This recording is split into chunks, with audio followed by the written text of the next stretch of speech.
Crime in Court.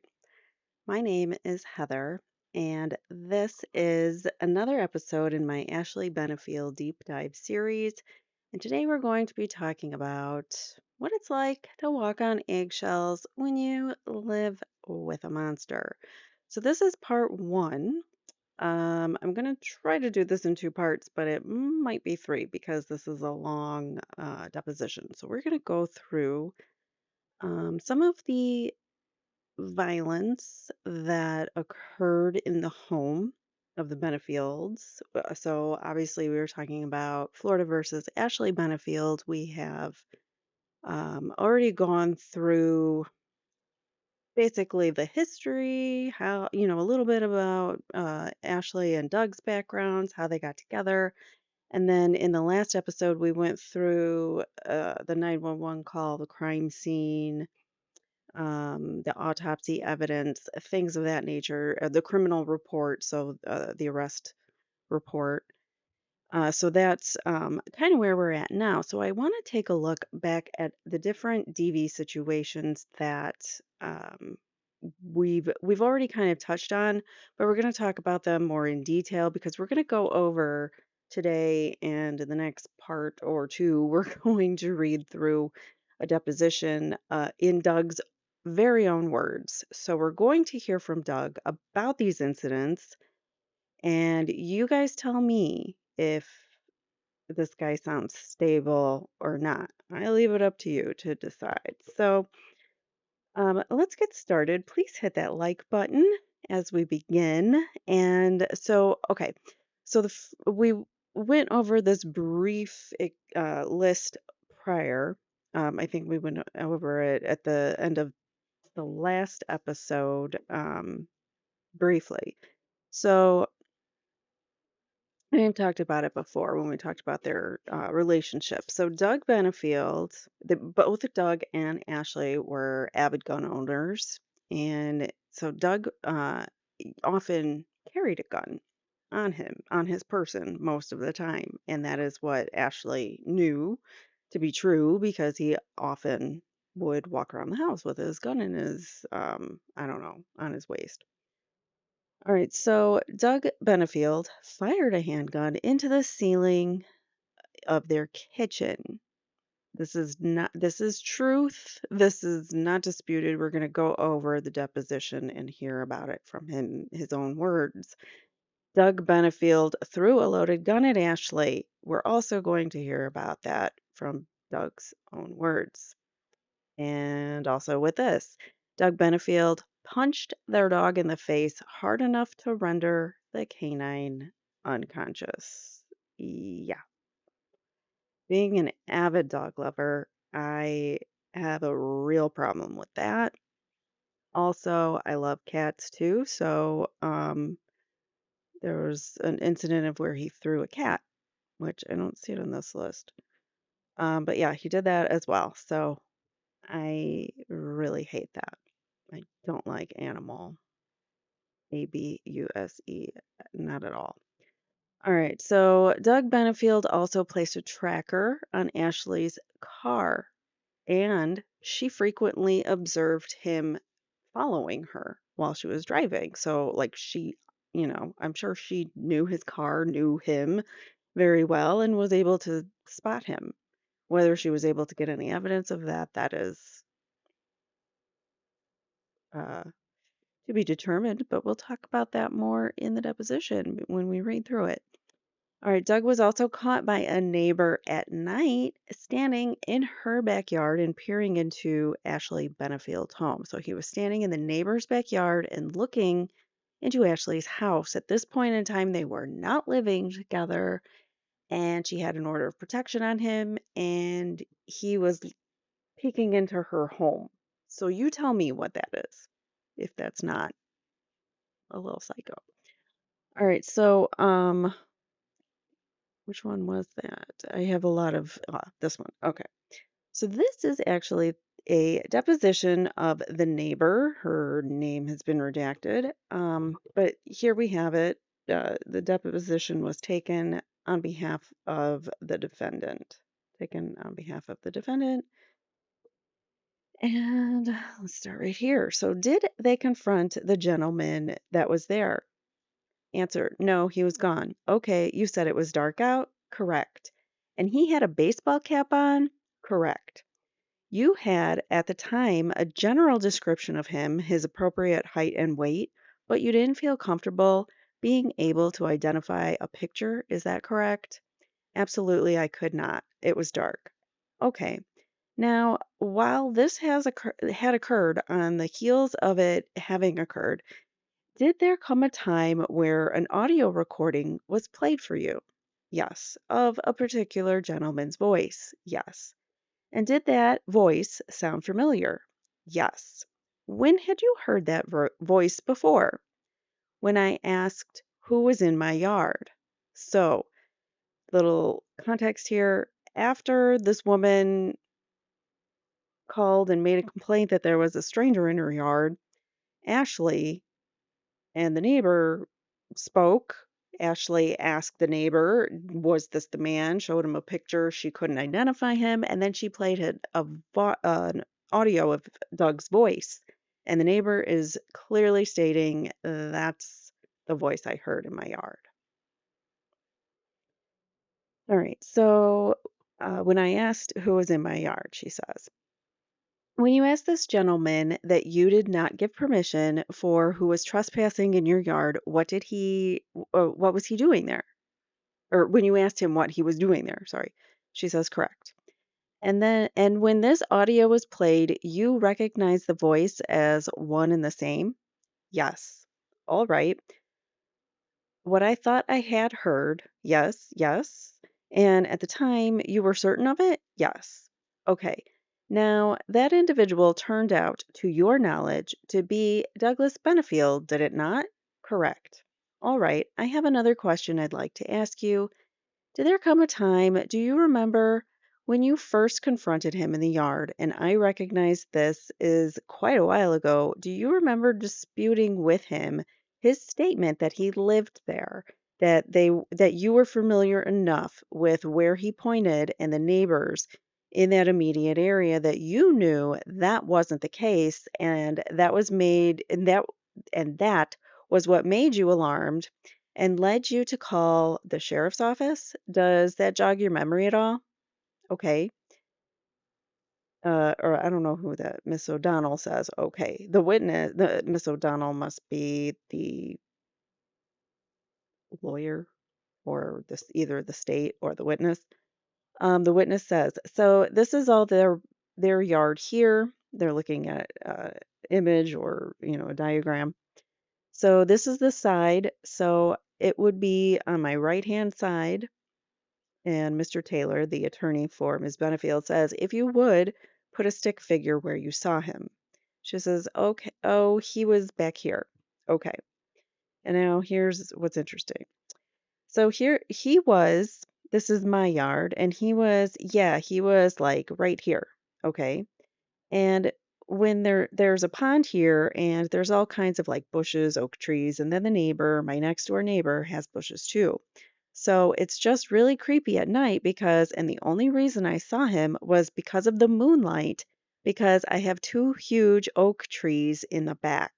But yet he was here, he would have looked like straight onto Ashley and Alicia's, which is Ashley's mother, Alicia. You could see like their garage.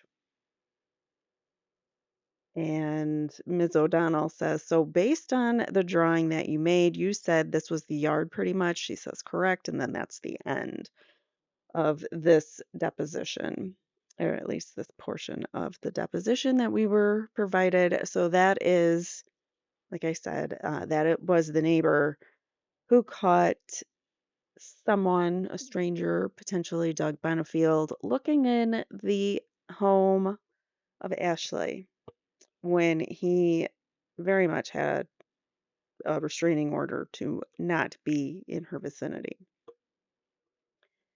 Doug punched numerous holes in the wall of their home.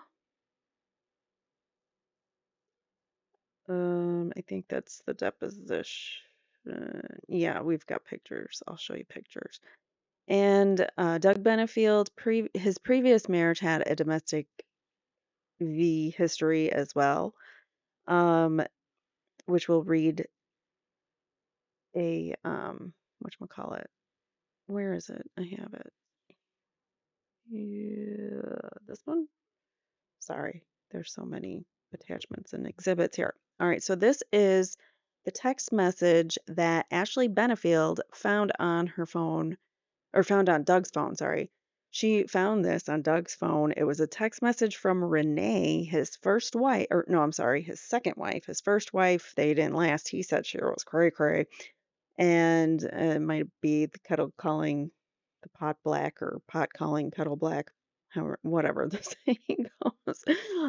So his second wife, Renee, who I think her death might need to be looked into a little bit because mm, now that we know all this about the violence that took place in the home, we might, it's a little curious. Anyway, so this is the text message. This is Exhibit 7, text message from Renee Benefield. Dot, dot, dot. Deeply disappointed that you distorted the truth about who you really were when I married you. I loved you, though through finding out you weren't really what you pretended to be, you kicking me so hard on New Year's Eve on our honeymoon because you were having trouble functioning in certain areas. You holding a gun to your head twice. Hold on. Sorry, the dog thought it was an appropriate time to start slamming the bone all over the floor and making a lot of noise. So apologies. So he kicked her so hard on New Year's Eve on our honeymoon because you were having trouble functioning in certain areas, you holding a gun to your head twice. In my home that I opened to you with my children that still love you, she had children before him, having to sell everything down to my wedding ring, finding out that you wore eye pencil on and on. So he wore eye pencil, he wore eyeliner. And I loved you so much. I don't know, her fingers blocking it. That's why something to think you would take pictures of me without asking. Doug, I wouldn't do that to you. I love you. So apparently he took pictures of Renee while she was naked. I don't know. Or at least he was taking surreptitious photos of him. And it's sad because she's still saying, I love you. I would have done anything for you. Like, what are you doing? Like, why are you being like this? Like, I don't know.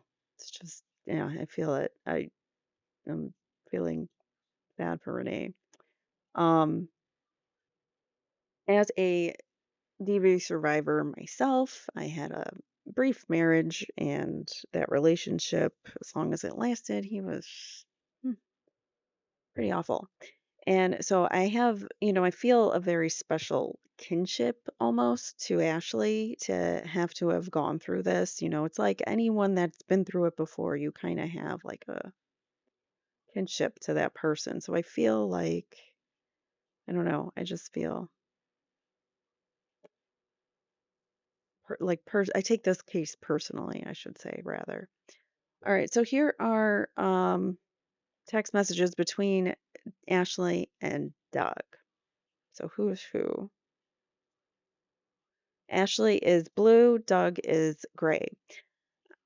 Doug says, I just lost it. I found my breaking point. Ashley says, and you took it out on a dog. Fine, you can remind me.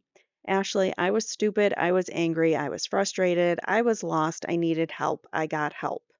Sounds like he's not dealing with it. And you threw a 13-year-old cat.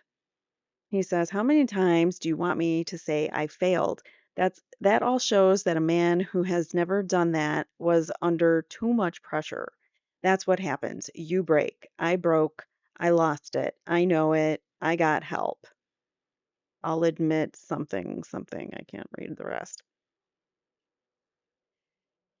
All right, this text message here says, "Who got me so mad, Ashley? I told her about wall and I told her about gun. I told her we argued. Come on, denominator is you until you have never punched a dog or shot a gun. Look in the mirror yourself." So you told her then. You told her. And DSS, you punched a dog. I punched the dog because you got me so mad, like you wouldn't stop about Eva. Always Eva. Every argument about Eva. But he didn't answer if he told her. Probably, I'm assuming, a therapist. He probably, he's not saying that he told her he punched a dog. Or he's not answering the question. He's just saying, I did it because of you. You're always arguing with me about Eva. It's all your fault that I punched the dog. She says, you punched the dog because of Eva? Sounds like you are unstable. He says, wow, look in the mirror, Ashley.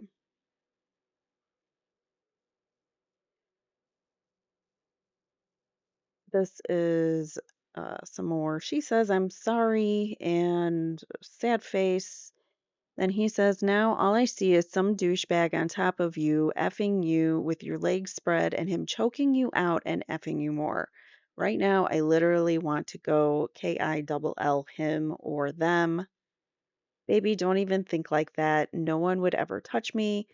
I think this was an issue, like some guys were in her vicinity and she was like on a phone call with him and like these guys had nothing to do. She was out in public. These guys were making noise behind her and he was like acting all jealous about them. There's something along the lines. Like that's the context is somewhere in that vicinity.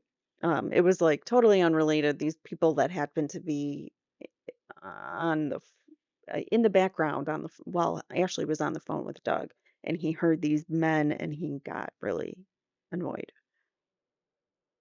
He says, "You haven't seen the warrior side." And never want to. She says, I am yours. I don't. You are right. I want you only as my sweet and loving husband. So even there, she's trying to like,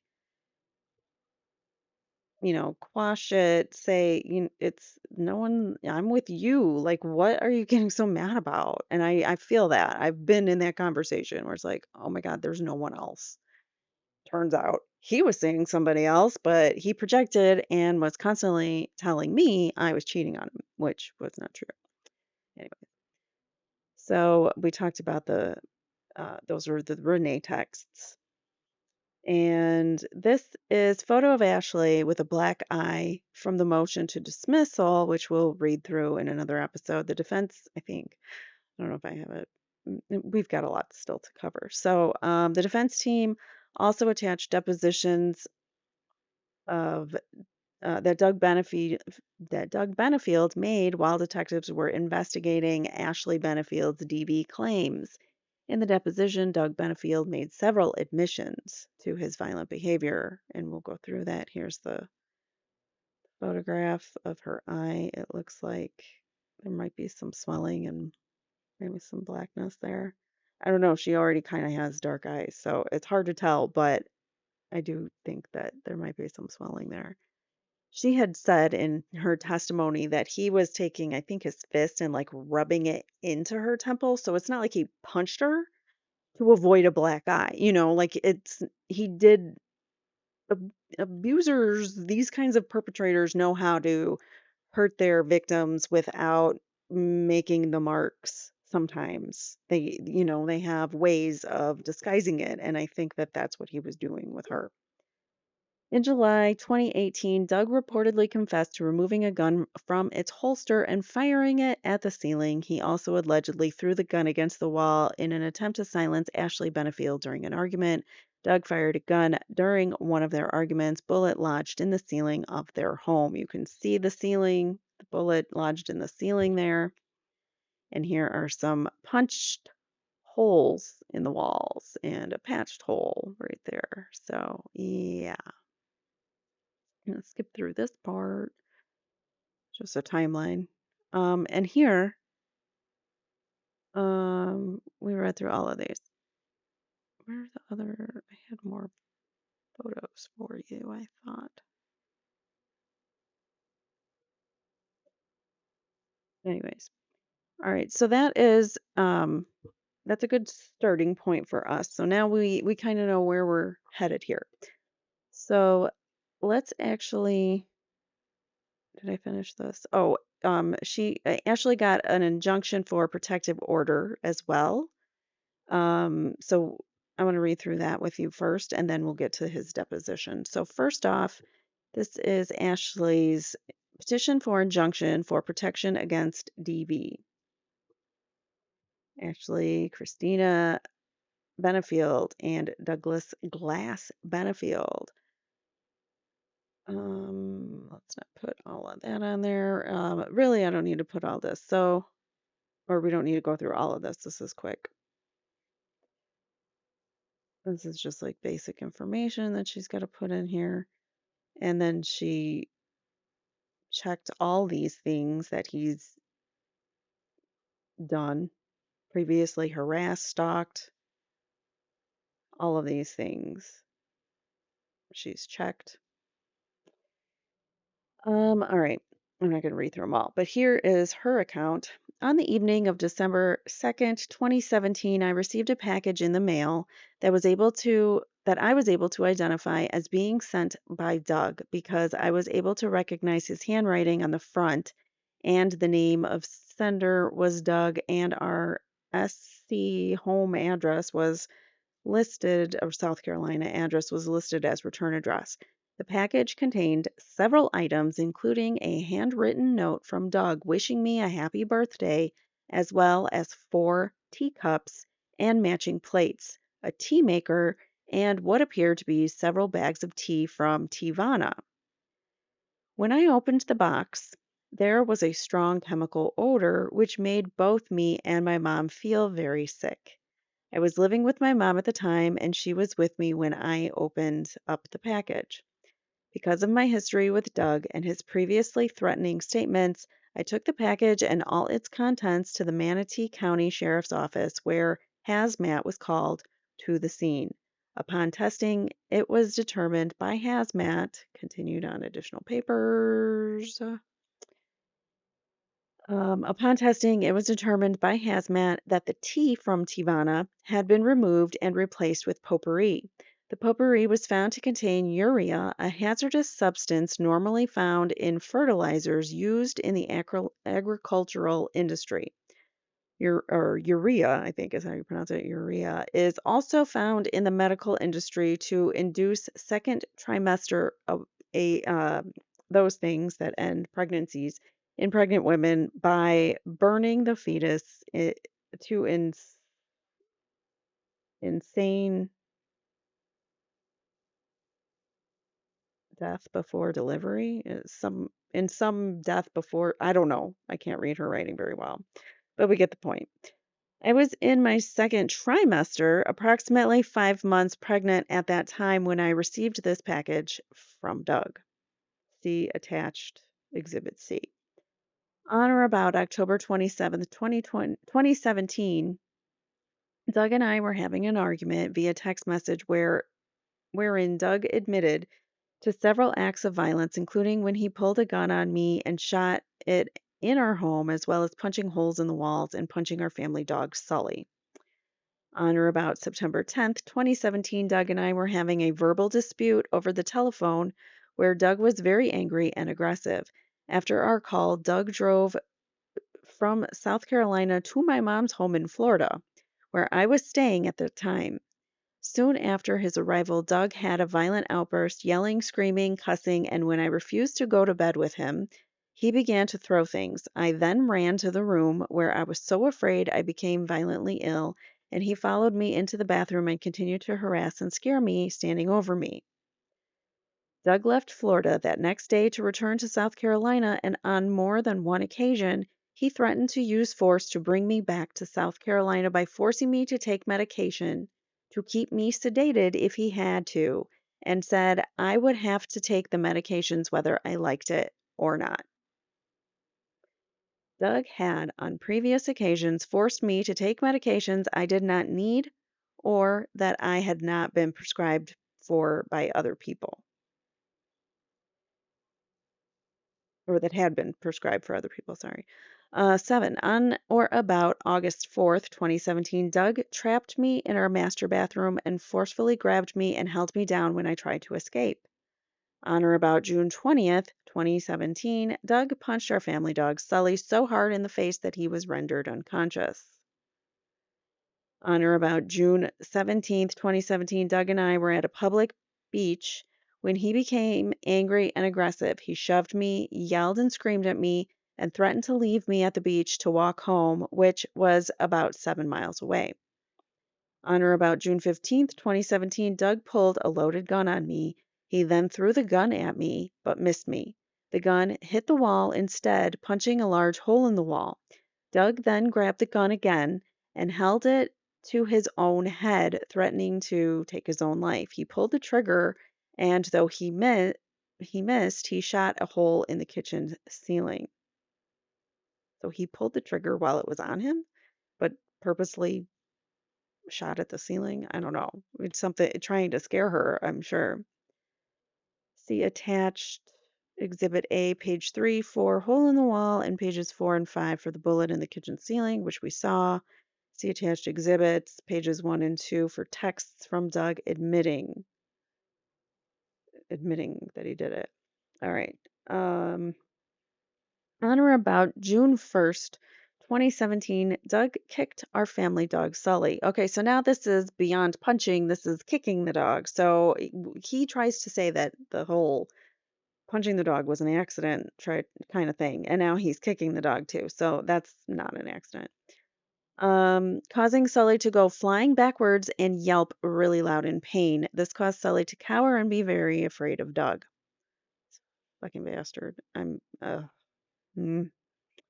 On or about April 2017, Doug threw our family cat off the kitchen counter, causing her to hit the ground hard. She screamed and was in fear of Doug as he has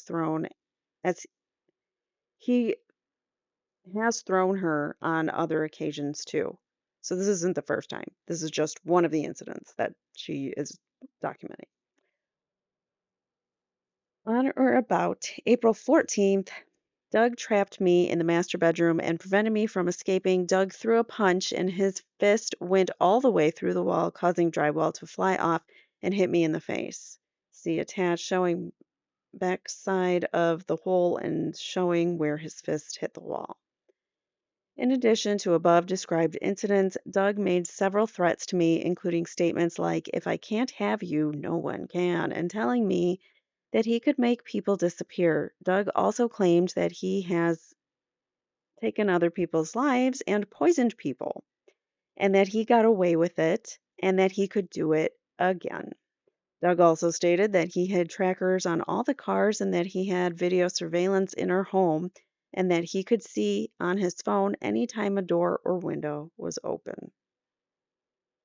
Um, Reading through all of that, I think that's all we need here. The last thing that might be significant because of his threats, as well as history of A-ing both me and our family pets, and his uncontrollable anger and unstable behavior, including the use of deadly weapons, as well as self-harm threats, I fear he will severely harm, injure, or take the life of the baby. Which I don't blame her for having those thoughts. So that was her petition for um, a restraining order for Doug. And I'm not sure if that was, I know there was a one that was approved because she did have a restraining order on him. So I wonder, that must have been the one that was when it was in effect when the neighbor saw them, or was looking when the neighbor saw him looking in Ashley's house. All right, so that is going to take us now to the deposition. Let's get started in the matter of Ashley Christina Benefield and Doug Glass Benefield. This is the deposition of Doug Glass Benefield before Melissa Gromko, Notary Republic. And who are our attorneys? We have Mark Sessoms and Stephanie Murphy. Stephanie Murphy is a witness in the trial, and she almost seems like she might have had a thing for Doug in the trial. All right, so those are some exhibits and things. Yes. All right. So Doug Glass Benefield, having been produced and first duly sworn as a witness on behalf of the petitioner, testified as follows. Mr. Sessoms, state your full name for the record, please, sir. Douglas Glass Benefield. Sir, we sent you a notice of taking deposition Deuces Tecum, and I saw last night that there was an objection to some of the questions, but did you bring any documents with you today? Yes. So the notice of taking deposition Deuces Tecum that we sent will mark as Exhibit 1 here today. Let me see what you brought with you, if you could. He hands him some documents. So you brought a list of medications. We'll mark that of what you've produced as Exhibit 2 just for the record. Do you have a copy of it, sir? Do you have a copy of it? I'm sorry, say it again, Mark. Do you have a copy of what you handed me or no? That I handed you? No. That I handed you? Ms. Murphy says he's seen all the copies. If you want to just go ahead, just go through them and show him. Ms. Sessoms says I'll run through them with him. Do you have a copy for? Wait, Hold on. Okay, this confused me. It says Ms. Sessoms, but Ms. is actually a Mr. So I think that's just a typo there. All right, so Mr. Sessom says, I'll go through them with him. Do you have a copy for him or no? Ms. Murphy says, not just free like that. Mr. Sessom continues, all right, the first is it says my medication list. This is for yourself personally? Yes. These are medications you're on currently. I'm on no medications currently. Those are medications from when I had back surgery. Okay, you're on no medications. Is that what you just said? I'm on no medications. Okay, the last time you took medications that had any narcotics was when, sir? I can't remember exactly, but it would have been in the medical notes where I was actually at the VA with Ashley, and it's actually in the medical notes, whatever the date was. Do you recollect the date? I can't remember. Do you remember the year? Yeah, it would have been early 2017. Since early 2017, is your testimony you haven't taken any narcotic drugs? Correct.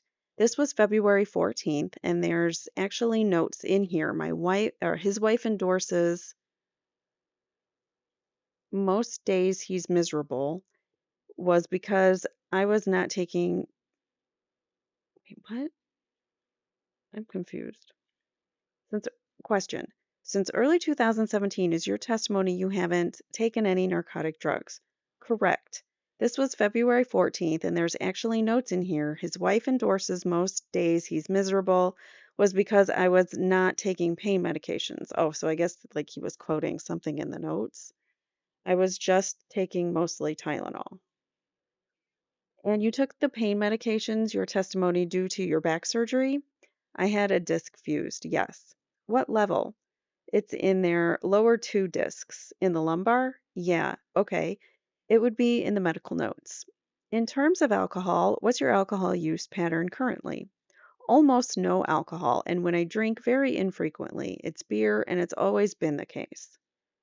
Just because he doesn't have a substance dependency doesn't mean that he isn't doing the things that she's saying that he does. And also, he could be very easily minimizing, well, I drink a beer every now and then, but really he's drinking a beer every day. So I don't know. He could just be minimizing it, but we're going to just take it at his word for right now. So when you drink beer, how much do you typically consume in terms of, if I drink beer, maybe a beer or two? You mean one or two literally? Yes, that's what I said. One or two literally. That's it. People mean different things by those comments, believe it or not. You mean one or two glasses of beer at a time is what you're saying is what you currently drink. When I sit down at a meal, such as with Ashley, I would drink maybe one or two beers when I had a beer. Okay, in the course of a day, when you were married and living with Ashley, did you ever consume a beer to excess such that you were intoxicated? Never, ever. I call BS. That's too emphatic. You've never drank you never drank beer to the point where you became intoxicated around Ashley. I call BS. So it's your testimony that when living with Ashley Benefield, you were never ever intoxicated at any point in time. I was never intoxicated. Also, it is a clear it's a red flag, an indication that someone might be lying under testimony when they say never ever or words like I always do something, I never do this. Those are red flag words when they're definitive, no room for error. All right. So it's your testimony that when living with Ashley Benefield, you were never ever intoxicated. I was never intoxicated. What's your present residential address? He says he provides it. What city is that in? Mount Pleasant, South Carolina. Do you have a residence in the state of Florida? No, I do not.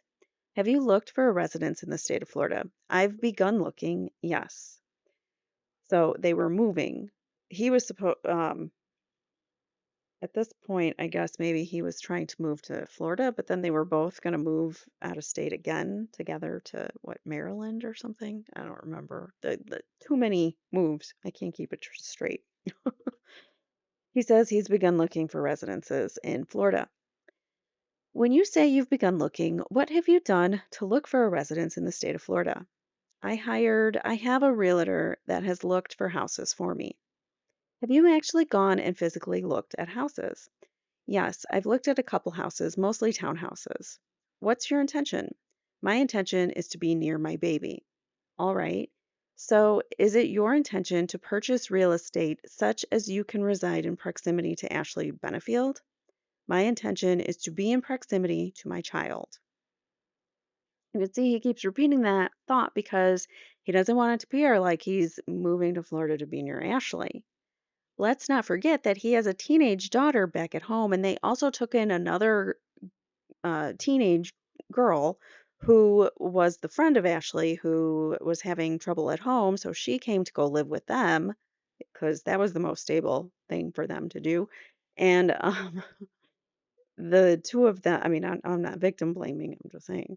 They were having their own issues, so probably bringing in another person probably wasn't the best idea. But maybe Ashley felt like they'd be safer with numbers. And if Eva, the teenage daughter, was feeling happy with her friend at home, maybe there would be less problems, is potentially my take. But so he's saying, though, that he's not moving to Florida to be with Ashley. It's just to simply see his child. He's leaving a teenage daughter and her friend that he's in care of at home in South Carolina to do this.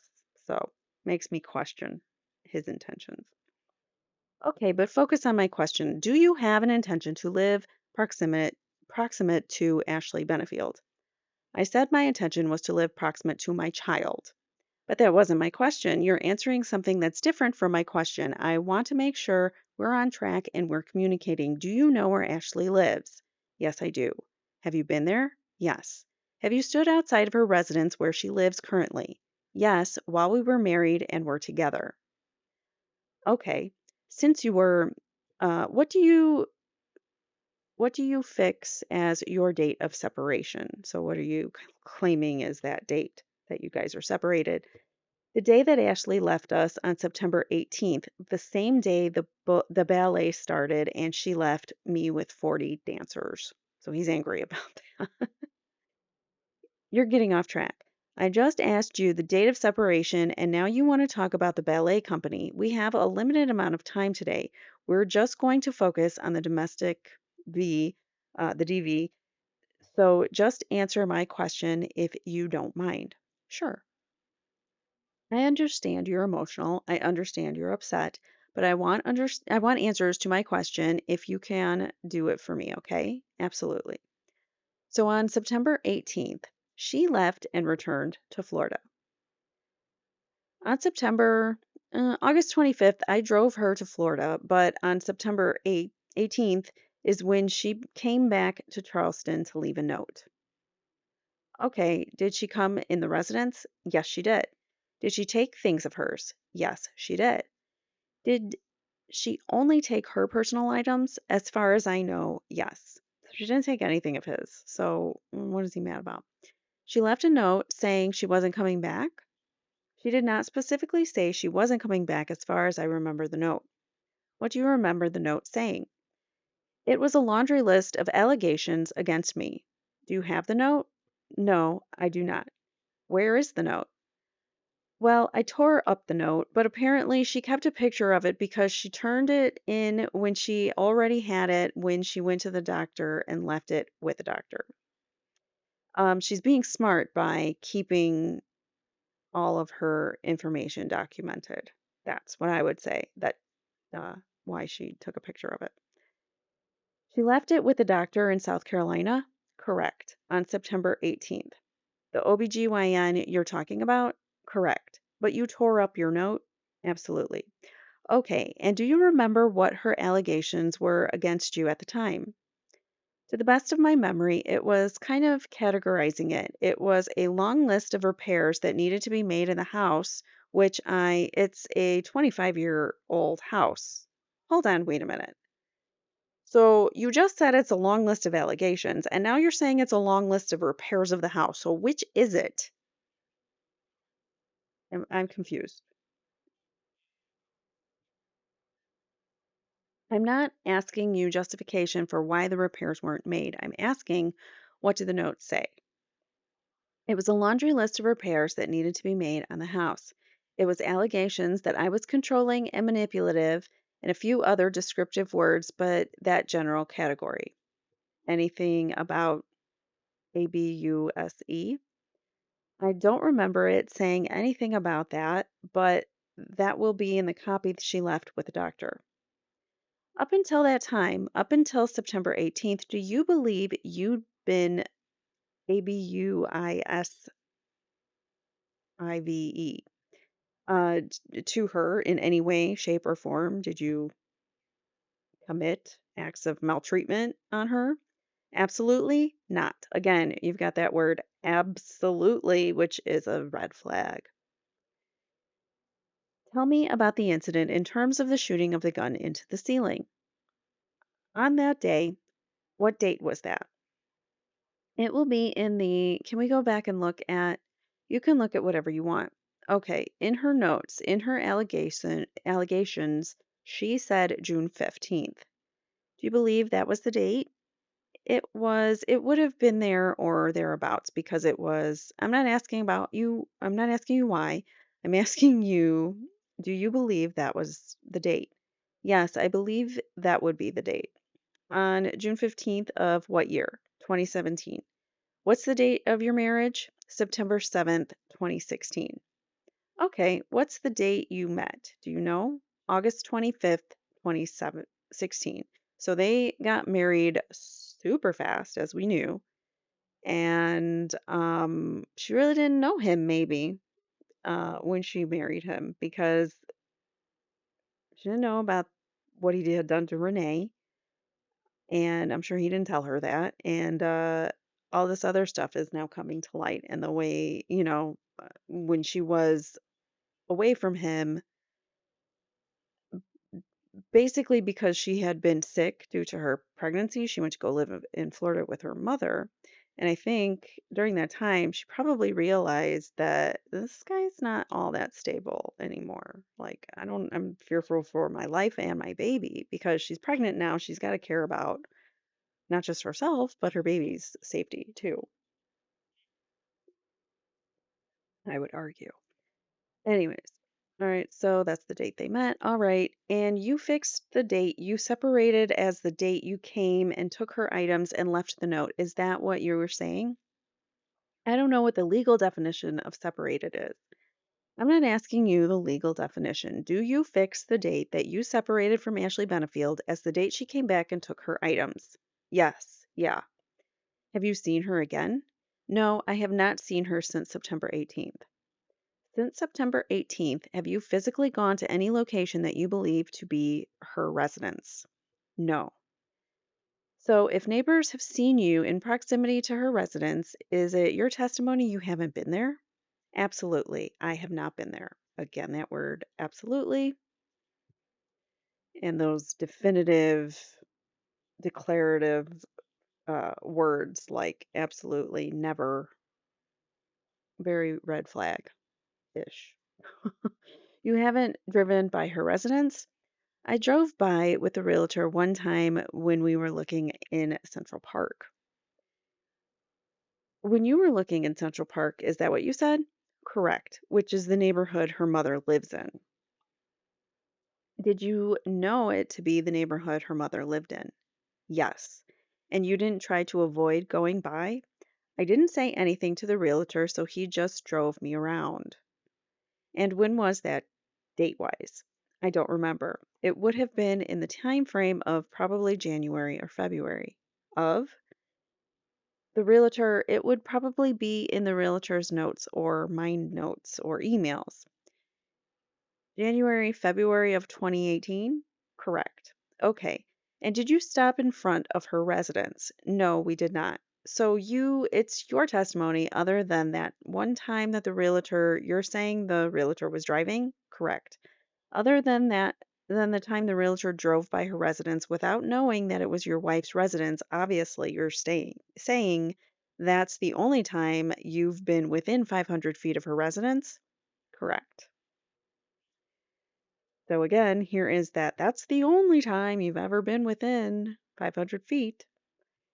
Those declarative words, I don't know. I know that's the lawyer's word, but that's how they phrased it. If neighbors have seen you, your testimony is that wasn't you? Correct. Okay. Did you send her any package after September 18th? I sent her a birthday package. When did you send it? I sent that on November 27th.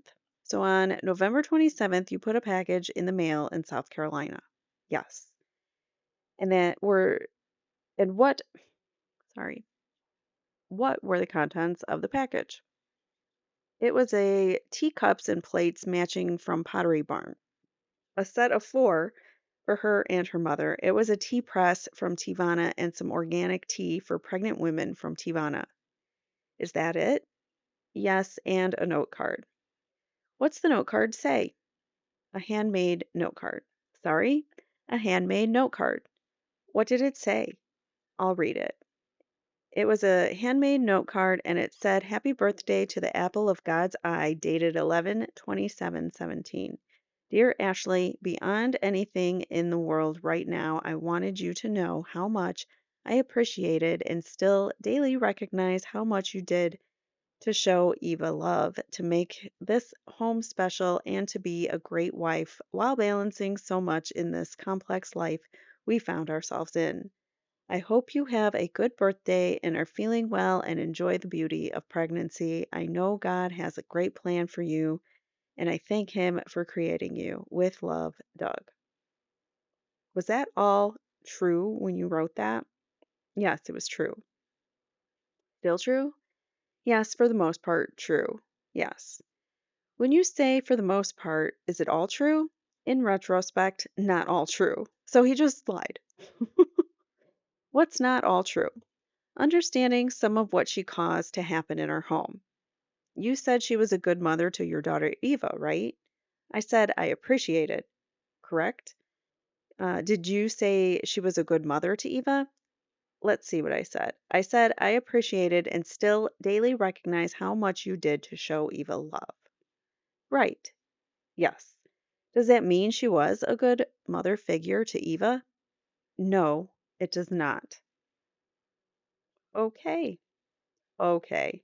So you appreciate her, you recognize that she shows Eva love, yet You're saying she's not a good mother figure for your daughter. Okay. What does it mean? A good mother figure, or what I said to her? What does it mean that you said to her about Eva? Ashley, in her own way, not necessarily that I agree with, but I gave her the latitude because I trusted her. As having been a stepfather, she truly in her way tried to show Eva love. She failed, especially as a step parent, to recognize Eva's mother had just died, and she failed to understand what a 14-year-old going on 15-year-old teenager needed and what she didn't need. So she did try, and on several occasions, but Eva rejected her. Eva rejected her over and over and over again. Ashley tried over and over and over again. Doug didn't do a whole hell of a lot to support Ashley in it, in, making Eva respect her. And here I want to say she failed to recognize Eva's mother had just died. What did you just do, buddy? Because you just got married within like 6 months of her dying. So, maybe it's you she's really mad at, but she's projecting it at Ashley. That's just my opinion. She might feel like Doug didn't grieve long enough, didn't honor her mother enough, and she takes that out on Ashley. Potentially, she's a kid. She doesn't know she's doing it, but she's doing it. I mean, we're all guilty of projecting at times. We're human. Anyways, so question. She did her best in a difficult situation. Fair. I would say she did her best in a difficult situation. She tried in a difficult situation. She tried to do her best in a difficult situation within the limits of her experience. Right. But she did not necessarily try to do her best, and I do not agree with that. She didn't do anything wrong. Yes, she did do things wrong. You didn't fuss at her at anything she did wrong when you wrote that letter to her on November 27th, correct? No, because I'm a loving husband. Oh, okay. Okay. And you wanted your wife to stay with you because you loved her? That is correct. Do you still love her? I would have to think about that. Do you want an answer right now? I'm trying to take your deposition, so if you can't answer it, I'll take that as an answer. I'll say I don't know right now. Okay, you didn't say anything about mental instability in the note, correct? No, I did not. You didn't believe her to be mentally unstable at the time, correct? No, I did not. Okay, on November 27th, when you wrote that note card, was there an injunction in place from South Carolina? To my understanding, at the time, there was not. And I'm going to pause right here just for 1 second to take the dogs out. So, sorry about that. All right, we are back. All right, where did I leave off? So, did you attend? Hold on. Okay, on November 27th, when you wrote that note card, was there an injunction in place from South Carolina? To my understanding, at the time, there was not. So at that point, when he wrote the note card and sent the tea, there was not a restraining order because that was part of her petition for the restraining order. So how could it have been? To my understanding, at the time, there was not. So did you attend a hearing in South Carolina? Yes, I did. What was the date of that hearing? I don't know exactly. It would be on the documents from the court.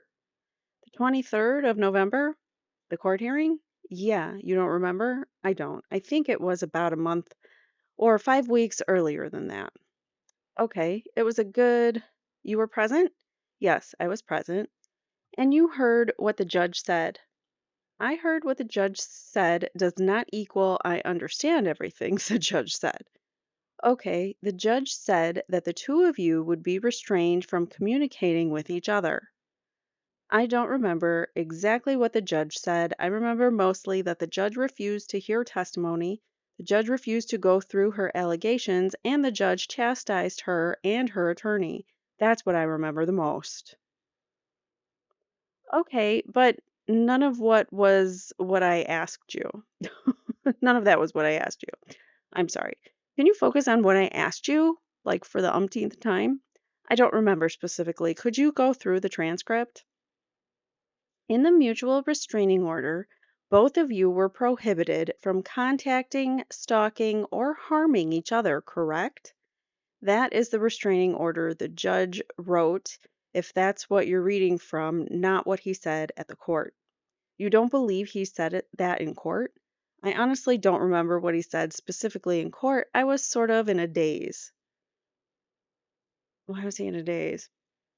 So you're telling me that you're not responsible for it if he said it at the hearing? I'm not a lawyer, and what he said at the hearing was what he would draft his own restraining order, mutual restraining order, and what I remember the most was his irritation at what was being done. Okay, you think a family judge doesn't see every excuse in the book and doesn't get the most hated couples that like they just can't stand, they despise one another and do the worst things to one another. You don't think that he's used to this kind of stuff? I doubt he was irritated at what was being done to Doug is what I took that as, but whatever. Okay, so what you remember is what? His irritation at what was being done, and that's also in the transcript. Why were you saying he was irritated at what was being done? Because of Ashley and her attorney filing an emergency protective order, and he chastised them, and it's also in the restraining order where the judge chastised them, finding no grounds for an emergency protective order. But he did issue a restraining order, correct?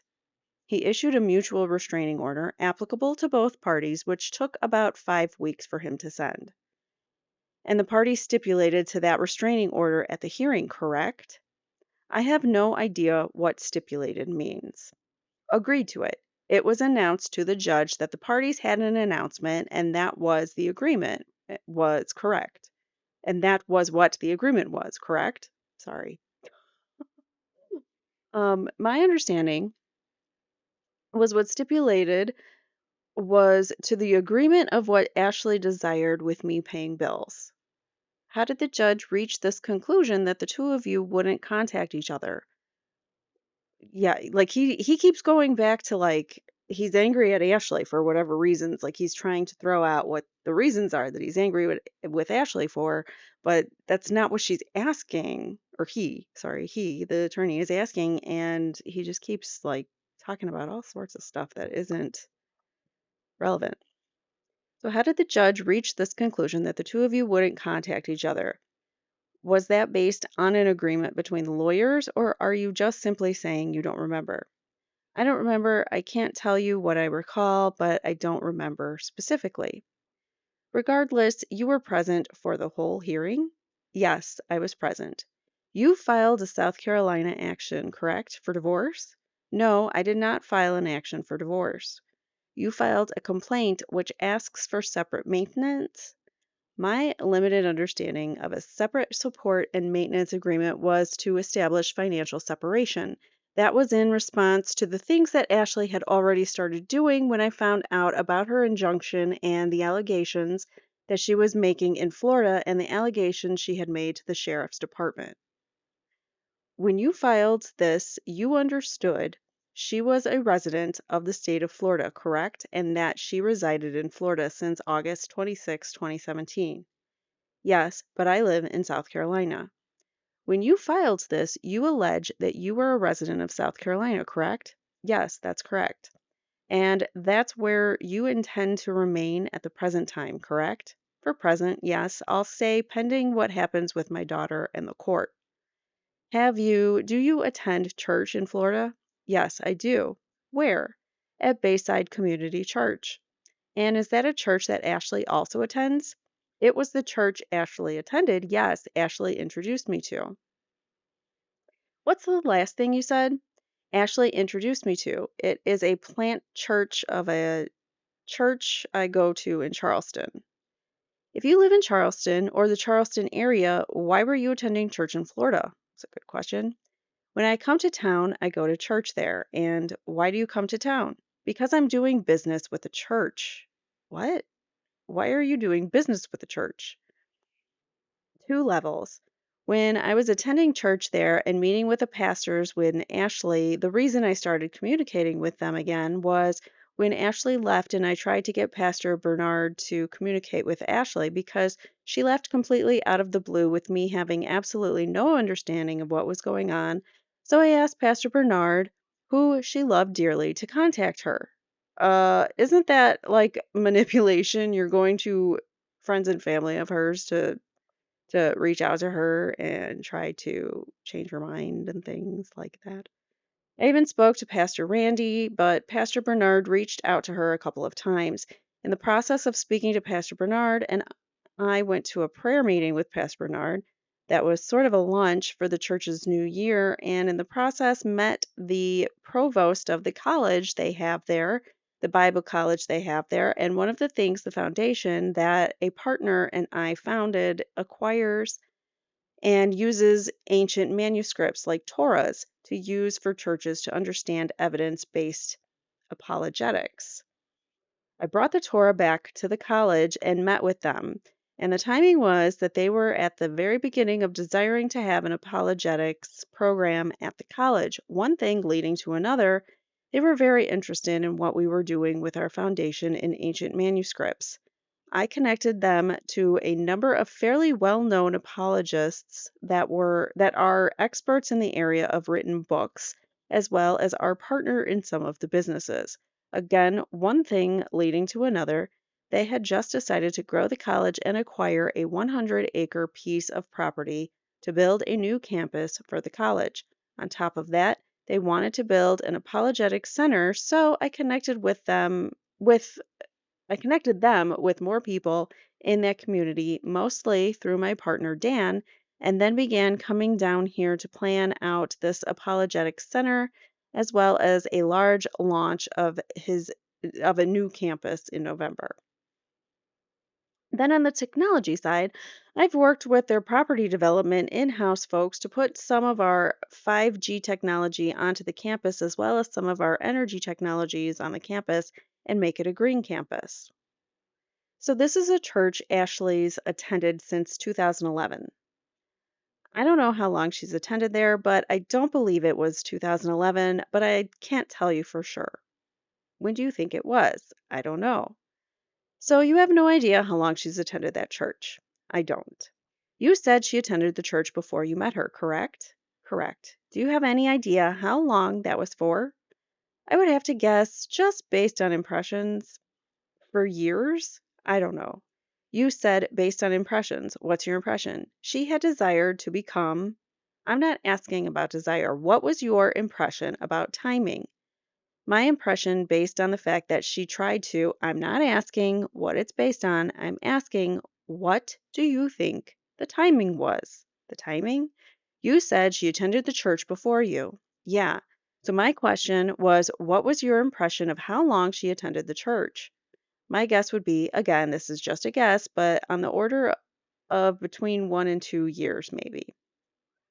So after the two of you separated in what you said is September 18th, 2017, you reached out to the pastor of the church, Bayside Community Church, being here in the Bradenton area, correct? Bradenton, sorry. Correct. You reached out to the pastor of the church where you knew she attended in the past? Correct. As part of a reconciliation effort. Yes. Do you see how psycho this sounds? Yes. Okay, you asked the pastor to get in touch with your wife. Yes, I did. And did you think that was violative of the restraining order from South Carolina? Because I will tell you folks, it is, because with a restraining order, you're not supposed to have communication directly or indirectly. That means you can't go to someone and say, "Can you go contact her for me?" And that's exactly what he was doing. This was before that. This was literally right after she left and before she had filed this emergency protective order. Well, isn't that convenient that it was just right before that, but we have no proof to show us when it was.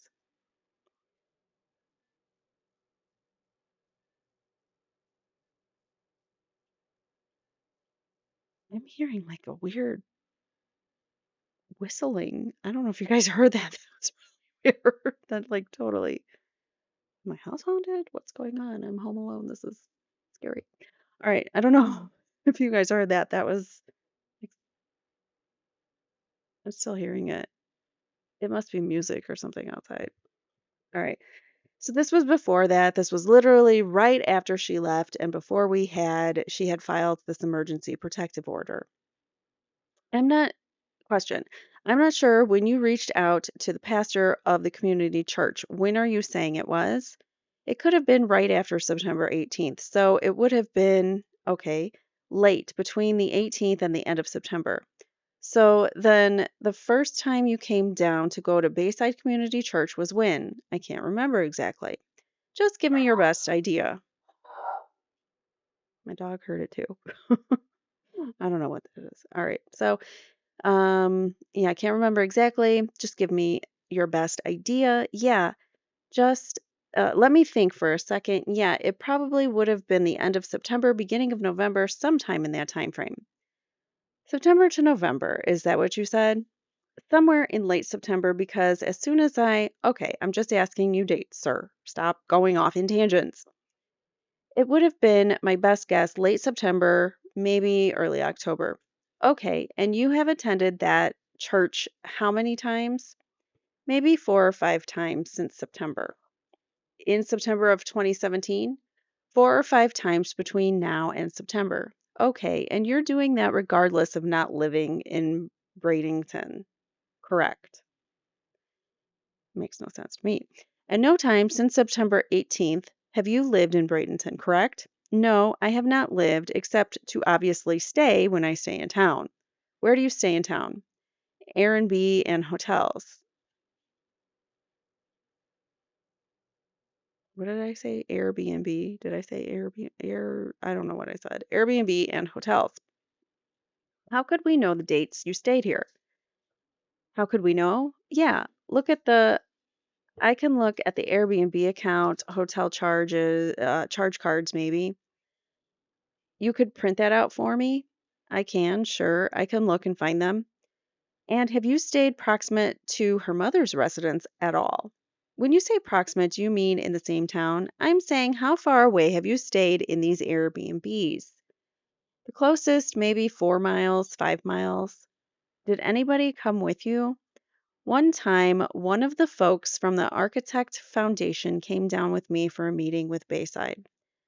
I just want to say, I'm going to break right there and say it's really weird. So your wife who lives in Florida is staying in Florida with her mother, says she wants, you guys are separated now, whatever, whatever. She's threatening you with this behavior of DV patterns and behaviors. So, but yet he thinks it's okay to just like come down to Florida where she is, like the exact same town that she's in, and talk to her pastor and um be in town and be sneaky. And what is he doing in town this whole time? Like it just really would creep me out too if I were in her position. He lives in a different state and he's staying in town frequently. Why? It just doesn't make sense to me. He says closest 4 or 5 miles. Did anybody come with you? One time, somebody from that foundation. Okay, all right. When we look at the temporary order of protection pursuant to the domestic abuse action in South Carolina, the court says specifically that at the call of the case, the parties informed the court they had reached an agreement, so the agreement was recited in front of the judge that day, correct? I could not remember exactly. Again, I was in a daze and I had minimum understanding of what was being said. But it specifically says in paragraph 6, the party shall have, or respondent, meaning you, will have no contact to include through third parties with SOM, meaning your wife, unless and until it's approved. I apologize. Hold on one sec.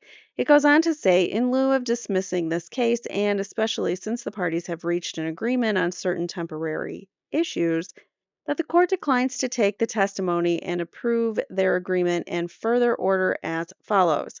The petitioner slash responded are mutually restrained from harassing, threatening, abusing, hurting, and harming each other. Paragraph 2, both are restrained from communicating or attempting to communicate with each other and are restrained from entering or attempting to enter the other party's place of residence, employment, or other locations when the other is present. You heard that announced before the court on the date of the hearing, which was November 3rd, 2017, correct? I do not remember that. I'll tell you what I do remember. I'm not asking you what you do remember. I don't remember that specifically, and I don't recall in my understanding of what was being said that was the. But you recognize from the verbiage in the order that the hearing was on November 3rd, correct? That sound about right, but I don't know. This order was signed November 27th, the same day you sent the package, correct? Correct. Then I did not receive until afterwards, and everything with Pastor Bernard was before all that. But you attended the church in November. Attending the church is not the same as asking. I didn't ask you whether it was the same or not. Did you attend the church in November? I don't remember if I attended in November. Do you have the dates you attended? I would have to look back and see what the dates are. Those are the dates I'll get to you. Was attending the church part of your effort for reconciling with your wife? Not specifically, but generally, I was trying to find out what was going on with my wife and reconcile. Okay, that was my desire. All right, let's go back to the incident with the gun. What that occurred when? Let's go back to it. According to Ashley, she put in her allegations June 15th. Okay, of 2017, correct? Correct. All right, and what happened that day in terms of the gun? The day was already high tension because Ashley had found some things that my daughter had done which effectively rejected her. What did your daughter what had your daughter done that effectively rejected Ashley? Ashley had found a note, a diary, a journal of my daughter's that made reference to I hate Ashley. It was sort of a 14-year-old rant. Ashley found that. I believe that morning was the morning, and I believe that because of the picture I took of the shadow box that had made. In an attempt to show my daughter sympathy, she had made a shadow box with a sand dollar in it and some Ashley was very artistic and she had made it's a shadow box with a sand dollar in it. It's just had a sweet saying in it and had a sweet note on the back, and she had given it to my daughter maybe a few weeks before. I'm not sure how much before, but maybe a few weeks. Ashley going through Eva's room looking for things that Eva might have done because at the time Eva and the girl we had taken legal custody of, Sydney? Yes, sir, Sydney. They had been smoking. I don't know what you call those little vapes. Ever since Sydney moved in, her habits weren't the best, and she'd been introduced to pot, and so Ashley was going through, were they vaping marijuana? I don't believe that was the case. I think Eva had started doing the vapes. With marijuana? No, not to my knowledge. We found Sydney with pot because she had been smoking pot from the day she moved in my house, which we found out later. She was also doing other things, which is sex and bringing alcohol in our house. When did Sydney move into your home? In January, last week of December, January, right about the new year. Of? Of just of 2017, the beginning of 2017. December of either December 2016 or January 2017? Yes, sir. So over that 5 or 6 month period, Sydney was a significant stressor in your home. Significant is an understatement. Okay, caused a lot of problems.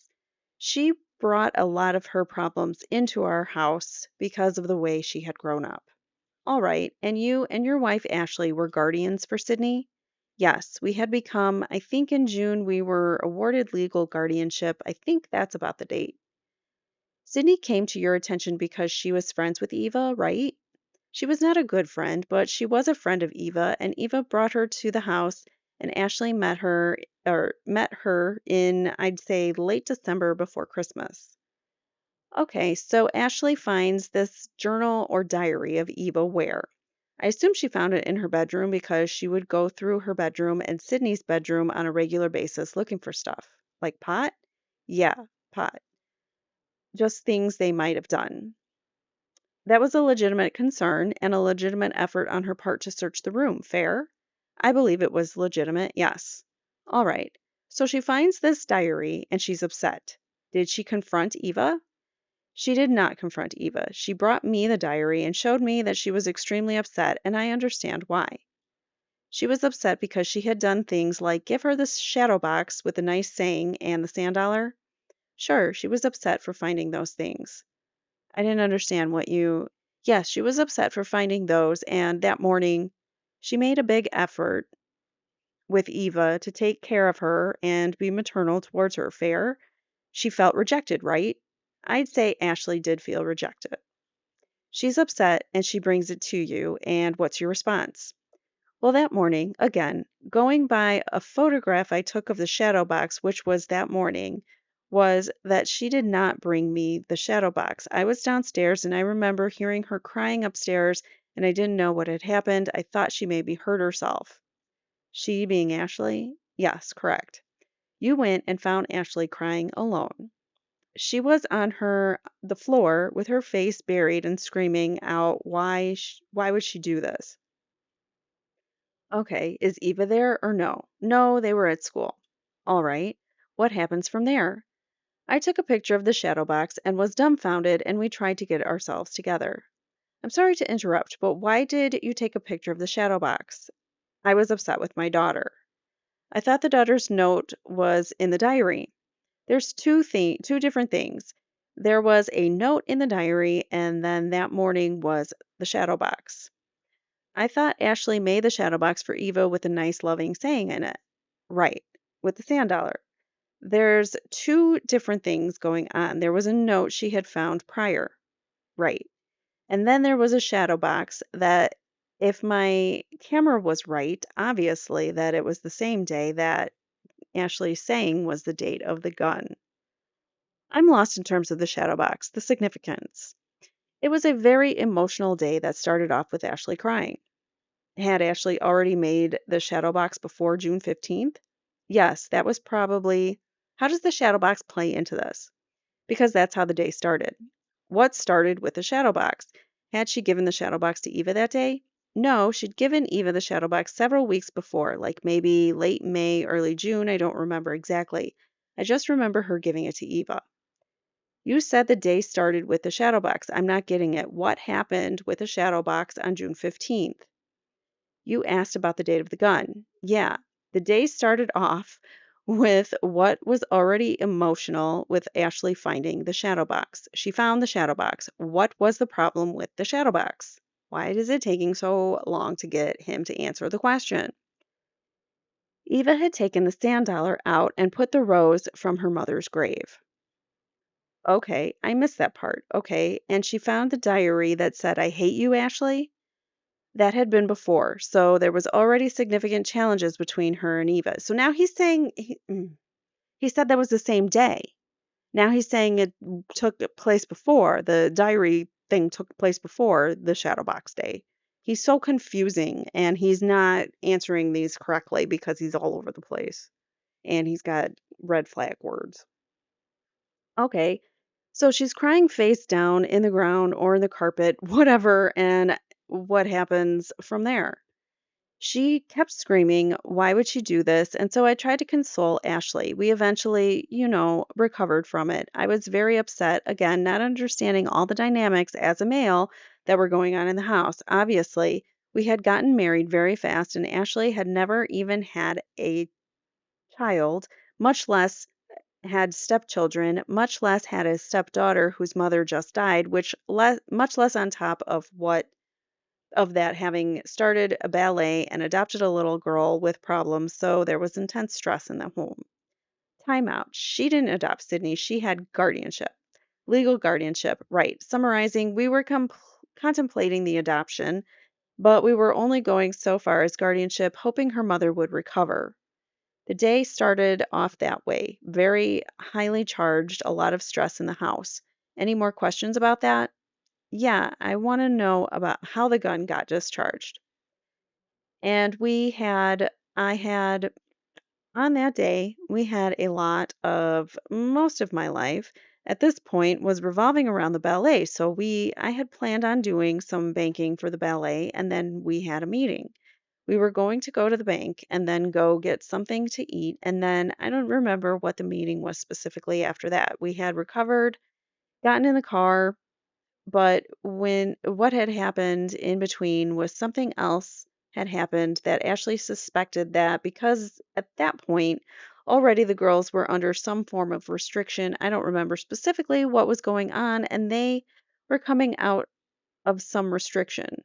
Ashley was always the one that came up with the restrictions were whenever they did something. That it would come up with what restrictions were whenever they did something. So like being grounded or something, I'm assuming. We left the house basically already beginning to argue about whatever it was that Eva might have done that Ashley felt needed to be punished. We got maybe a quarter mile down the road and she literally wouldn't stop, and at that point I was stressed beyond. Stop talking? Stop, not talking. Stop complaining, you might say, about Eva and punishment and what had happened. I had so much going on in my mind. One, I just was dealing with the behavior of my own daughter, who up until this point had been pretty much a straight A all-American child. Pretty much to the point of your wife's dying. Yeah, and even after that, she was the one who found my wife, and she did an amazing job of handling it. Can you imagine? She found her unconscious. When did she start to cycle down? Her real problems didn't start until I brought Ashley home. And would you agree that it has to do with bringing another woman home rather than it being Ashley? No, I do not agree. You think it was Ashley's fault. I didn't say that. I'm asking you. My opinion, based on talking to counselors, was that there was a lot of factors involved, and a big portion of it was, in fact, Ashley writing or witting or unwitting, and how she handled dealing with a 14, 15-year-old whose mother had just died. My God, this man has no self awareness. You brought her into the home. You knew her for days and married her. You have some culpability in this, but you're putting it all on Ashley like, well, Ashley just doesn't know how to handle a 14-year-old. Oh,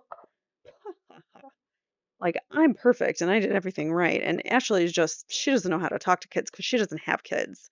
He's totally like shaming her because she doesn't have kids and acting like she just should know what to do in this situation when honestly he should step in more when it comes to their relationship to make sure that she is respected. And she can hate Ashley all she wants if that's what she feels, fine, but to be honest, this question here, are you sure it's not just because you're bringing another woman rather than Ashley specifically? It's not just Ashley specifically, it's the fact that it's not Eva's mom is the point that they're trying to make. And he just sidesteps that. No, I don't agree. It's Ashley. This guy. Okay. All right. We'll come back to that. You're stressed. Ashley's stressed. You're in the car. You want Ashley to stop obsessing about your daughter. And so what do? I slammed on the brakes, felt nauseated. I wanted to throw up outside the window. I turned the car around and went back to the house. At a high rate of speed? Probably broke the speed limit, but I wouldn't say it was a high rate of speed. I was only a quarter mile away, right in front of the hospital. DV perpetrators often drive erratically. when their victims are in the car to show them that they have control. So this could very well have been the case in this instance. And he's like, no, it was just, I wouldn't say it was a high rate of speed. Did I speed? Yeah, sure. Just downplaying and minimizing his role in trying to scare Ashley in the car. So you drive back, and then what? She's still talking. Are you saying anything to her? I'm trying to, but logic did not work. It only made her mad. Were you yelling at her? I think we were both borderline loud voices, but not necessarily yelling yet. You just said she was screaming at you and crying and screaming, and you got to do something. Now they're not yelling. This guy is all over the place. Okay. I was mostly just in an utter state of complete disbelief that this was going on in my life. Okay, so you go in the house. Hold on, gotta make sure the dog is covered in our blanket. So you go in the house. We sat in the driveway and continued, I'd say, arguing, and it was an intense argument. We only had maybe 5 real arguments our entire marriage, and they were pretty much all to do with either the ballet or Eva. I don't get mad easy, if ever. And yet, and I wasn't even mad, I was sick to my stomach. I wasn't mad at Ashley, and I wasn't even necessarily mad at Eva. I was just sad. We were still arguing in the car. Again, definitely intense, but the problem was Ashley would not let it go and she would not stop talking. Just stop talking, woman. Your feelings are not valid.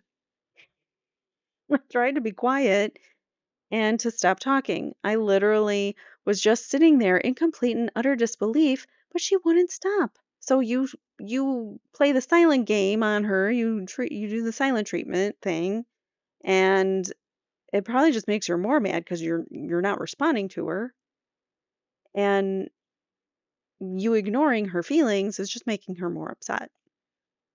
But let's not take any responsibility for it. Gotcha. But she wouldn't stop. I must have said 15 times, Ashley, please stop. I am having a nervous breakdown. It continued to sort of escalate. I was trying to just completely stop the conversation. And when we got out, for whatever reason, I don't physically carry a gun, but I kept the gun in the car. In the car. But we heard that he often wore it on his person, so I don't know if that's necessarily true. But anyways, what kind of gun? A small 9 millimeter. Maker? That one was a SIG. Okay, so for whatever reason, in the glove compartment, or where was it? Yeah, it was down in the armrest, kind of down at the bottom. In a holster or free? In a little, just a sleeve, it's kind of like a holster, but it's not a holster. It's just right. The sleeve I put in to stay in the car. I took it out. I have no reason why I had the impulse to take it out. I think at that point I realized I was. So you were still in the car? Correct. Yes. Ashley seated next to you? Correct. You're in the middle of an argument about Eva. We had stopped, and I think finally I had just almost quit talking because I had nothing left to say. And so we just. But Eva is still talking. I'm sorry, strike that. Ashley's still talking. She's still trying to talk, but I think we're both a little bit talked out. And you wanted her to stop talking. Absolutely. I wanted her to stop talking. So you reach in the console and pull out a 9 millimeter. Well, I had other things in the car, and so what does that mean? I had like banking stuff. I had a checkbook down the center console because but you, listen to my question. You reached into the glove compartment at that moment and pulled out this 9 millimeter SIG. No, I opened up the glove compartment to get my checkbook out of the console and grabbed several things, including the gun, out of the center console. And you grabbed it out of the sleeve. No, I did not. You took it with the sleeve on it. Yes, I did. And did what with it? I took it with everything else in my hands, the banking, the checkbook, a few little things in the center console. I just grabbed it and we went inside. Wait, now he's saying center console, and before he said glove box. I'm so confused. He said center console, then he said glove box. Now he's saying center console. Right here he said glove box. He is all over the place. A center console is not a glove compartment. The glove compartment is the thing in front of the passenger seat. The center compartment or the center console is in between the two of you, and usually you can like open it through your armrest. That's your and whatever else is in here, like if there's like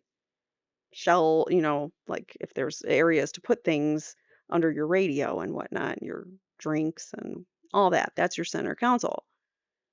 So those are two different things, and he keeps going back and forth on that. And so that's a red flag to me. All right, I just grabbed it and we went inside and sat in the kitchen table. In the house, obviously, right? Yes, correct. And then what happens? I don't want you to read anything right this second. I just want you to answer my questions if you could. Okay. So we sat at the kitchen. Can you stop looking at your notes and just focus on the question? Sure. I just have a picture here. We came in, this is for you, not for me. We came in the house in the back door, and you kind of have to appreciate the layout of the house. When you come in the back of the laundry room door, you go through another little door and it opens up into the living area. To the left is a kitchen, and straight away, straight ahead, is sort of the family room, but right there is also a kitchen table. We literally came in and sat, and I sat down at the head of the kitchen table with the kitchen to my left and the family room in front of me, and I just dropped everything on the kitchen table, including the gun. Yes, the gun included. And then Ashley sat just to my left, but the conversation had started back up, and again, it was all about Eva, meaning Ashley was continuing to talk about Eva. Yes. Were you responding? I was trying to with logic. I was trying to tone it down to put some perspective on it, put part of what she was saying, she was assuming. So you're telling me that she was emotional and you were logical. Is that what you're telling me? Pretty much what he's trying to say. I was very emotional, but I'm a very logical person and I'm trying to, in the argument, be logical. And Ashley is just so irrational and illogical, and there's just no talking to her. This guy really irks me. All right. Question. You were telling me you were having a nervous breakdown at any time. Did you call 911 that day? No. Did you seek any sort of medical or psychological assistance that day? No, I did not. All right. So you're sitting there and it's continuing and you're wanting it to stop, correct? That's correct. You desperately want it to stop. That's so what happens with the gun? So she won't stop. And at this point, you've asked her how many times at this point to stop? At least 15, 20. I think that's pretty much at that point. The majority of what I was saying was, please stop. Okay, and what happens? She wouldn't stop. So I literally grabbed the first thing on the table in front of me, which happened to be the gun, and I sort of, wait a second. Are you testifying it could have been the checkbook, but you just happened to hit the gun? You weren't reaching for the gun? Is that what you're telling me? I do not remember specifically reaching for the gun. What were you reaching for? I was very upset and I wanted her to stop. Was the checkbook going to make her stop? No. It's a great question. Why didn't you grab the checkbook if you were just reaching for things? What else was on the table? A bunch of paper for the bank, my checkbook, keys. Was the banking paperwork going to make her stop? You were reaching for the gun, were you not, sir? Yes, I was. You were going to make her stop with the gun. No, was not my intention, was not what I would say. That's your words. Why would you say you were just reaching for the first thing that you could get your hands on? Because I was frustrated and had a reaction, and my reaction was to throw the gun. Right. You were reaching for the gun to make her stop. Fair? If the gun had not been there, it would have been something else, but I grabbed the gun because it was in front of me. On purpose, correct? Not on purpose. You're saying it was accidental that the gun happened to be in front of you and that you wanted her to stop. You're using your words, and those aren't my words. It's a question. I was very emotional. You said, stop for a second. You said you reached for the first thing you could grab. Yes, which happened to be the gun. Which begs the question, what else could it have been, or what else could have been there to make her stop? What else was in front of you that you thought you would reach for that would make her stop besides the gun? You're you're saying to make her stop, and I would say that wasn't specifically or even close to my intentions. My intention, then what was your intention in reaching forward to get something? I was frustrated. And what were you reaching forward to do in your moment of frustration? I was upset, and my reaction was to throw the gun. That was just an instantaneous reaction. I don't know about you, but that's not the first thing I would do when I'm upset. You said throw the gun. Yes. Did you throw the gun? Yes. Your testimony is you threw the gun. Yes. My testimony is I picked up the gun and in the holster. Yes. I threw the gun in the holster. Yes. And the gun discharged. No, it did not discharge. So you threw the gun where? I grabbed the gun. I sort of halfway stood up, but mostly I just threw it left over my left shoulder, and right there, right behind me is an antique cabinet. Then the kitchen sort of juts out, and when I threw it, it hit the sheetrock to my back left where sort of the kitchen pantry is, and it hit the wall and fell to the ground. And at that point, hold on a second. When you threw the gun over your left shoulder, you're using your right hand? Right. Your right hand dominant, correct? Correct. You threw it over your shoulder and Ashley seated to your left. Ashley is seated about as close as a court reporter is to me to my left. So you're at a corner of the table and she's at a different corner. I'm at the head. Hold on a second. Ashley's different corner of of a geometric shape. Ashley's a different corner of a geometric shape of the table. Correct. Whatever that shape is.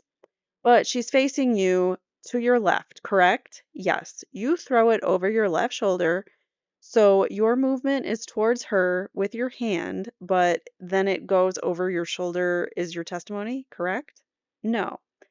Well, she's seated to your left. You're rephrasing what I'm saying, and that's not what I said. Correct. I am rephrasing what you're saying. It's a question. Okay.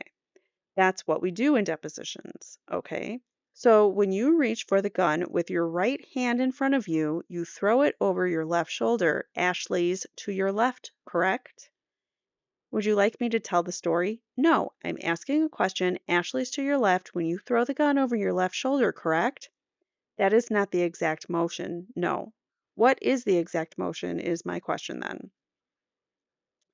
What I was saying was see how he's trying to control, like he keeps trying to control the conversation. That's not the first time and it's not going to be the last because he's like, "Well, do you want me to explain that or can I expand on that?" And no, I'm asking you a yes or no question. Just say yes or no. Yeah. Oh, this is good. This is a good depo.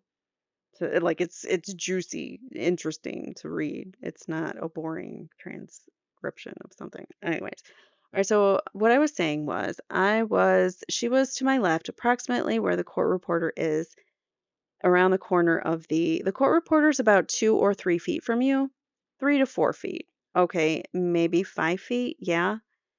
Okay, whatever. What is your motion? So he keeps he keeps trying to like push the court reporter out further. Okay, whatever. What is your motion? So I grab the gun in the holster and I spin away from Ashley. But you turn towards her initially, correct? Yes, because the window is in the right and there's no way to turn to. That's all I'm after. Does the gun get discharged during that day? I want to put it into perspective because I don't want the perspective, I want the answer to the question. I'm giving you the answer, and it includes perspective. I could not turn to the right because there was a window. I don't care. I just want the fact, I love that. I don't care. I just want the fact that you turned towards her with the gun in your hand and threw it over your shoulder in the direction that she was. That's all I'm looking for. Does the gun, it was discharge. It was as far as left or right, it was in the direction of her, but it was not in her direction specifically. You threw it behind you? She was not behind you, correct? Right. But you threw it over your left shoulder. She was to the left, correct? Correct. That's the only point. Okay. Did the gun discharge that day? It did. That day or that point? Did it discharge that day? That day it did. Yes. Okay. So after the gun, not at that point. I'm sorry, not at that point. Okay. So you throw the gun over your shoulder. Correct. And you hit the sheetrock and the gun falls to the ground in the holster. Correct? Correct. Or in the sleeve, as you called it. Right. What's Ashley's reaction? Absolutely no reaction whatsoever, staring at me. She's probably in shock that you just did that. Does she continue talking? Yes. Well, for a second. For that second, there was a moment of silence because she saw how upset I was, and if she didn't, she was blind. Okay. There's a moment of silence, but she continues. I get up, she starts talking, and I have no idea what she's saying. I get up and almost robotically pick up the gun up off the floor. I cannot believe this is my life. I can't believe this is happening in my life. I can't believe any of it. I can't believe my daughter. I can't believe what's happening with Ashley. Your life's just a wreck, in your opinion? No, I wouldn't say it's a wreck. You're using words I wouldn't use, or I didn't use. You said you can't believe. You can't believe what? The chaos in your life? I can't believe I'm sitting there arguing with my wife about my daughter and that I just threw a gun. Okay, so you pick up the gun. I do. And you take it out of the sleeve. I do not. What happens? I pick it up and behind Ashley, hold on a second. While you're picking it up, is Ashley still talking? She's still talking, but I could not tell you a single word she's saying. You didn't hear anything else? No, at that point, my brain is almost numb. Okay, what happens with the gun after you pick it up?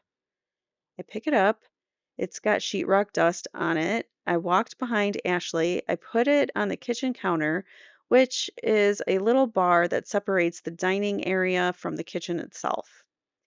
Can you see can she see where you are? Sure, I'm right behind her. Okay. Do you take it out of the sleeve? I do not. All right. And you put it there. And then what? I set it down. I'm I'm like kind of dusting the sheetrock off the sheetrock off the gun, just off the case, just starting staring at it. I put my hand down on the kitchen counter in just absolute disbelief, complete, utter, absolute disbelief that all this is flashing through my head of we're sitting there talking, arguing nonstop about my daughter, frustrated what my daughter did, frustrated at the last few months before that with the drugs, frustrated that Ashley and I are arguing about my daughter of all things. Okay. Now, I'm not asking you for a litany of what you were upset about. You were upset. Ashley's still saying something to you, but you're not hearing her, correct? So I put my head down and Ashley starts again, specifically now engaging me about Eva. Okay, so it's continuing despite the fact that you threw a gun against the sheetrock to get her attention, correct? Correct. She's shown no emotion. She's sitting there. Hold on a second. What happens with the gun? Not why. What happens with the gun? Well, Ashley continues to talk. I'm not asking what Ashley did. What happens with the gun? This guy is getting on my last nerve. After a few, maybe another minute to 2 minutes, I couldn't tell you the exact time, of Ashley talking about Eva, of Ashley talking, and I am begging her to stop talking and to please stop. And your head's on the counter. My head's on the counter. So he's resting his head on the counter. What happens with a gun? She wouldn't stop, just completely would not stop. And so, out of complete and utter frustration, no anger whatsoever,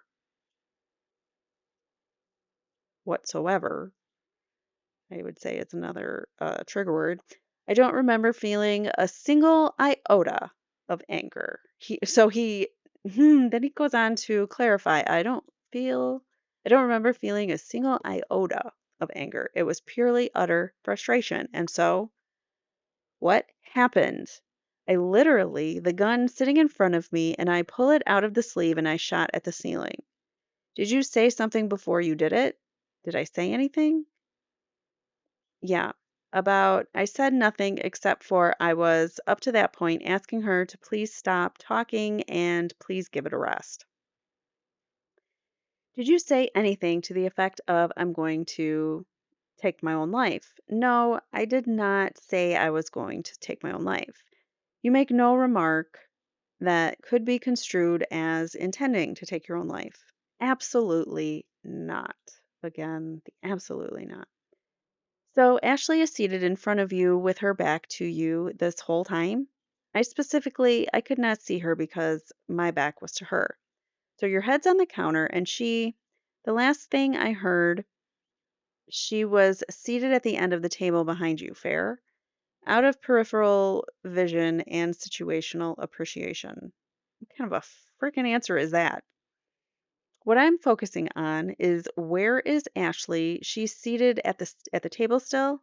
She's right. She's still seated at the table. The same place she was before. Correct. And so her back to you because you said you were on the counter behind her. Her back is to me as far as I know. Yeah, yeah. So she's seated, the chair doesn't swivel like the court reporter's chair, right? It's a fixed dining room table chair, right? Correct. So she's seated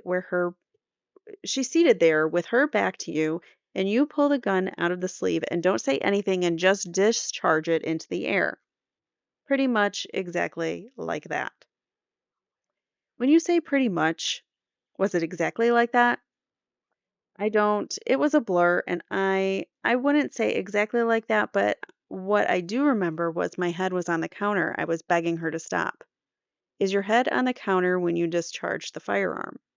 No, my head is on the counter, and she wouldn't stop, and I picked up the gun, absolute frustration, and shot it.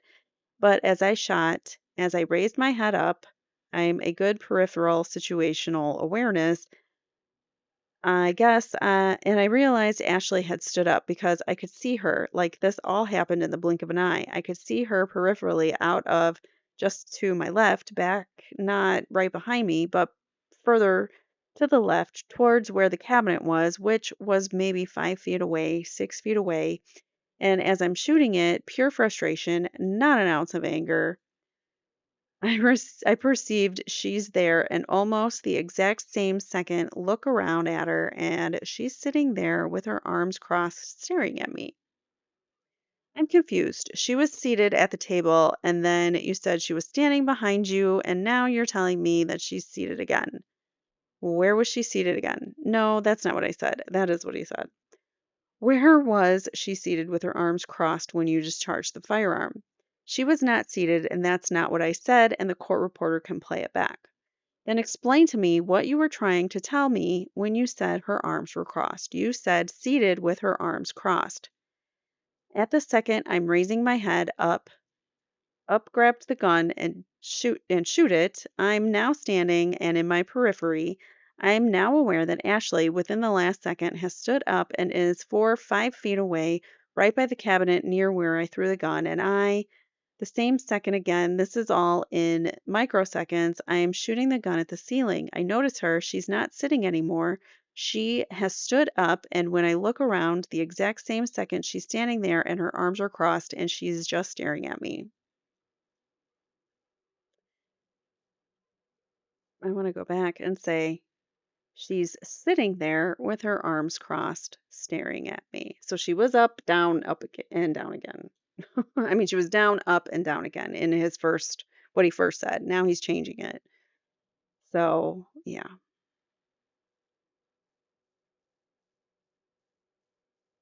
Okay. And she quit talking and not saying a word. Mission accomplished, right? You got her to stop talking. I'd say her mission accomplished. What? How? Like, what? Guy has no accountability whatsoever. So, is it your point that she was trying to provoke you into doing something like discharge a firearm? Absolutely, she was trying to provoke me. Just like if you go into her text messages in October, I've never in my life seen anybody that provoked as intensely as she does. Okay? Ever. You think, again, another qualifying or definitive word there. You think it was her fault that you discharged the firearm. I would say absolutely. Where's the accountability, dude? You did it. I would say absolutely. There's two parties in a fight, there's two parties in an argument. When one will not stop with the intent of getting somebody to do something stupid, which was represented by her standing there with black eyes and her arms crossed as if mission accomplished, that tells me something. What? Okay. Did she somehow egg you on with the gun at any point in time? I didn't hear anything about that. She egged me on in the argument, not stopping. She didn't bring the gun into the house. You did, right? No. You were the one that threw the gun against the wall, correct? Absolutely, and I admitted to that. You were the one that pulled the gun out of the sleeve and discharged it. Absolutely, and I admitted to it. But you think it was her fault. Absolutely. There's two parties. She had the ability to stop arguing. And she could have stopped when you told her to, correct? Any one of the 100 times I asked her to. So it was 15, now it's 20, now it's 100 times he asked her to be quiet. All right. That's called normal human behavior. Why didn't you just leave the room? I don't know. I could not tell you why I didn't not do that. Did anybody call law enforcement that day? No, they did not. Do you have a picture of the hole in the ceiling? Ashley supplied one in her allegations. I don't. Okay, and you agree that what she supplied was an accurate representation of a hole in the ceiling. I don't know because there were multiple holes in the ceiling from where I had taken stuff down. Why would you have holes in the ceiling? Okay. And there was a hole in the ceiling after you shot the bullet into the ceiling. Yes, but yes, there was a small hole. Did you ever find the bullet? No, I didn't go look for it. Okay. Have you ever punched a hole in the wall? Did they have an upstairs? Like, did someone have a room there? What if Eva's room was right above the kitchen? Like, why didn't he just, yeah, you don't look for the bullet. You didn't look where it went. You shot a gun in your house. Have you ever punched a hole in the wall? One time, again in another argument. Before or after the shooting of the bullet in the ceiling of the house? We'd have to go back to within, I'd say, days. Ashley's dates are fairly close, so we could go back to whatever date it was that she had alleged that. My question is whether it was before or after June 5th, 2017. If you know, fine. If you don't, we can look at that. You wanted to hand me something from your book that you've been looking at. What did you want to hand me? You said you had something for me about I was just showing you the documents in the right hand right there. What is that indicating? Yes. That's the living area, kind of looking at the whole picture. Are you just trying to show me the layout of the house? Correct. Yeah. Give me all the photographs you wanted to show me, please. That's indicating, and then, so, okay. There's that, and then, so that shows where we're sitting. All right. The box that was Ashley's photograph with the teddy bear is where she was sitting.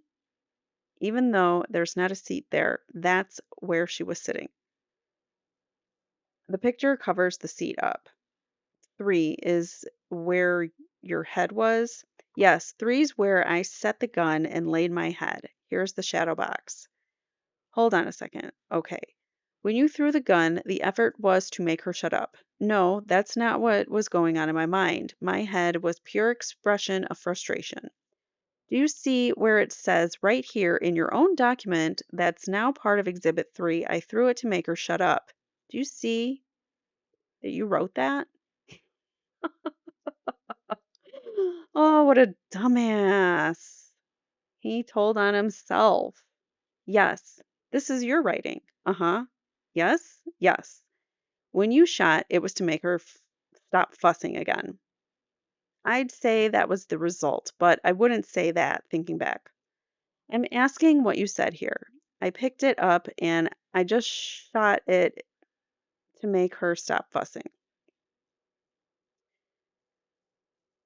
Yeah, that's what I said there. So this is what was said in the exhibit that he was showing him, the layout or whatever. So when did you write this? Back then, the beginning of the injunction case, when I started putting all the stuff together for you. Do you think you have an accident? I mean, an anger problem? No, absolutely not. Again, with that, absolutely not. Have you ever attended an anger class? I've never had an anger issue to attend an anger class. Awesome. And you know what? We're going to stop right there because we'll get into the dog and everything else. But I think this is a good point to stop. And this is about where I wanted to stop, anyways. Kind of. I wanted to go a little bit longer, but we did. This is a long one. We have 188 pages to go through. We're on 68, so we're doing okay. But we did went through the other stuff in the beginning too, so that took some time. So I think we should be able to get this done in 2 parts. So let me know what you guys are thinking. How is this reading to you? Are you guys seeing the same things? Are you seeing different things? Let me know what your thoughts are regarding this deposition of Doug's. And I will see you guys in the next one. Thank you so much for watching. Please hit that like button on your way out, and I hope you guys take care. Bye.